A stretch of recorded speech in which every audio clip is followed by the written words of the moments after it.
জেলা থেকে যেই নির্বাচিত হোক তার কাছে দাবি হলো ভোলা বরিশাল সেতু নির্মাণ করার ব্যবস্থা করা, ভোলা একটি মেডিকেল বিশ্ববিদ্যালয় সহ ভোলার যে মানুষের জনআকাঙ্ক্ষার যে প্রয়োজনীয় বিষয়গুলো আছে ওগুলো বাস্তবায়নের জন্য সর্বোচ্চ যে বদ্ধপরিকর এবং যা ইশতেহারে দিবে তা বাস্তবায়ন করতে হবে। শুধু আমরা আশার ফুলঝুরি চাই না। ভোটারবিহীন নির্বাচনের অপসংস্কৃতি থেকে বেরিয়ে আমরা চাচ্ছি নতুন বাংলাদেশে আমরা নতুন ভোটাররা আমাদের পছন্দের প্রার্থীকে ভোট দিয়ে নির্বাচিত করতে এবং আগামীর স্বপ্নের সোনার বাংলা বিনির্মাণে অংশীদার হতে।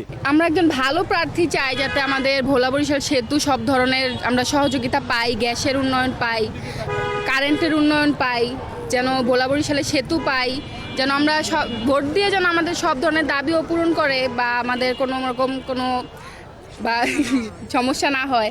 আমরা এই নির্বাচনটা চাই যাতে দিনের ভোট রাতে না হয় এবং আমার ভোটটা যেন আমি নিশ্চিন্তে ভোট কেন্দ্রে যে দিতে পারি, এই নিশ্চয়তা যাতে সরকার আমাদেরকে দেয়।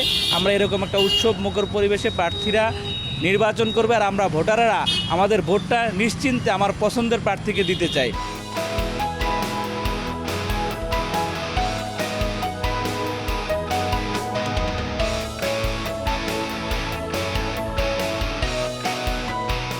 যে সৎযোগ্য জনগণের কাছে সবসময় আইসা যোগাযোগ করে আমরা তার কাছে আমরা ভোট দিব। বাংলাদেশে অবাধ সুষ্ঠু নিরপেক্ষ একটি নির্বাচন হোক এবং এই অবাধ সুষ্ঠু নিরপেক্ষ নির্বাচনের জন্য যে শর্তগুলো প্রযোজ্য সেগুলো প্রার্থী দল এবং নির্বাচনী মাঠে যারা থাকবে তারা এগুলো সঠিকভাবে ভোটারদের উপর প্রয়োগ করবে। ভোটাররা যেন নির্দ্বিধায় নির্বিঘ্নে নির্ভয়ে কেন্দ্রে এসে ভোট দিতে পারে সেই পরিবেশটি দেখার আকাঙ্ক্ষা আছে একজন ভোটার হিসেবে। আমরা যারা নতুন ভোটার অনেকে হয়তো বা 8 বছর হয়ে গিয়েছে, 10 বছর হয়েছে, তারাও এখনও ভোট দেওয়ার সুযোগ পায় নাই।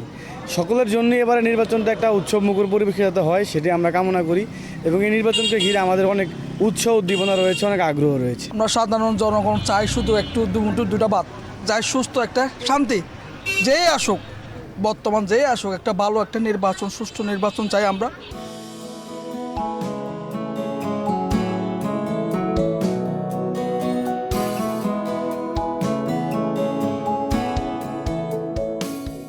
আসলে এমন হওয়া উচিত যাতে জনগণের দুঃখ কষ্ট বুঝে জনগণের সাথে এই কইরা যে এটা দেশ চালাইতে পারে এরকম আমরা প্রার্থী চাই। আমরা এমন একজন প্রার্থী চাই যে আমরা ধনী গরিব যারাই আছি তারা সবাই মিলে কাজ করতে পারি, ভোট দিতে পারি। আমরা চাচ্ছি এই নির্বাচন সুষ্ঠু এবং গ্রহণযোগ্যমূলক হোক, কিন্তু নির্বাচনের পরবর্তী যে সহিংসতাগুলো হয় তা থেকে সরকারকে কঠোর হস্তে দমন করতে হবে যাতে নির্বাচন পরবর্তী কোনো বিশৃঙ্খলার সৃষ্টি না হয়। আমরা একজন যোগ্য প্রার্থী চাচ্ছি যে আমাদের মানে এমন একটা কেন্দ্র চাচ্ছি যেখানে যে শান্তশিষ্টভাবে আমরা ভোট দিতে পারি, মানুষ কোনো মারামারি কোনো হানাহানি যাতে না হয়, বাংলা মানুষ যে শান্তশিষ্টভাবে ভোট দিয়ে বাসা। যারা দিনের ভোট রাত্রে করছে, রাত্রে ভোট দিনে করছে, তাদের মতন সরকার চাই না, ভালো একটা সুন্দর সরকার চাই।